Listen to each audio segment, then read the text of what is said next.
নারী পুরুষের জীবন বিধান, শরীর সমাধান সবকিছু কোরআন হাদিসে বর্ণিত রয়েছে। তো তৃতীয় লিঙ্গ, তৃতীয় একটি জেন্ডার, যাদেরকে আমরা হিজড়া বলে চিনি, তো তাদের কি হুকুম, তাদের আহকামের ব্যাপারেও শরীয়ত মুখ বন্ধ নয়। আমাদের ইমামগণ তাদের ব্যাপারে এক ঐক্যমত পোষণ করেছেন।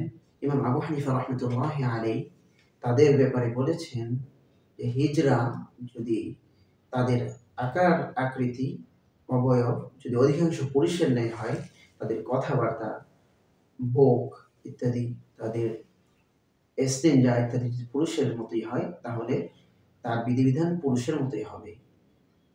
তাছাড়া যদি হিজড়াদের কথাবার্তা, তাদের ব্রেস্ট, অজু এস্তেঞ্জা ইত্যাদি যদি মহিলাদের মতোই হয়ে যায় অধিকাংশ, তো তাহলে সেই মহিলাদের নিয়ম অনুযায়ী নামাজ, রোজা, হাজ ইত্যাদি আদায় করবে।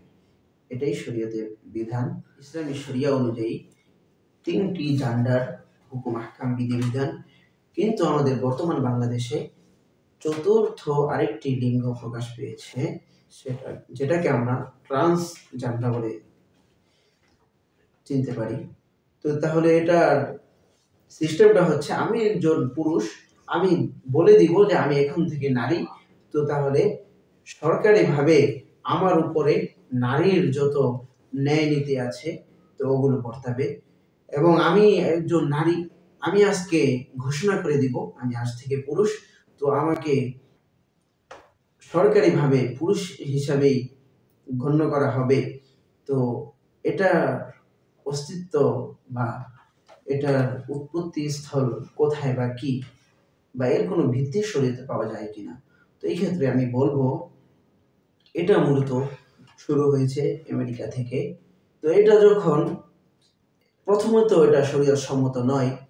শরীয়তে শুধুমাত্র 3টি জেন্ডারই অস্তিত্ব পাওয়া যায়, আর এটা কখনোই শরীয়ত সম্মত হতে পারে না।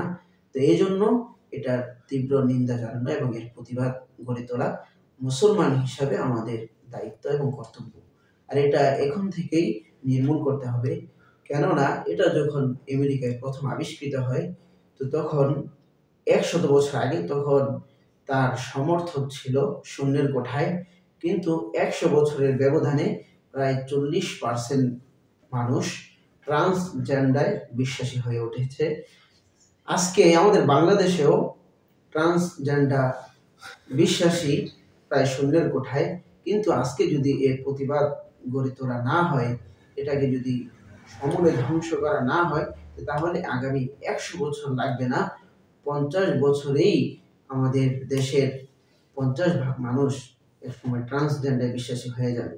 কারণ এই সমস্ত বাতিল বা অনৈতিক কার্যকলাপে শয়তানের অনেক সহযোগিতা থাকে।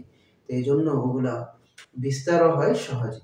তো এই জন্য মুসলমান হিসেবে আমাদের কর্তব্য এখন থেকেই এর প্রতিবাদ করে তোলা।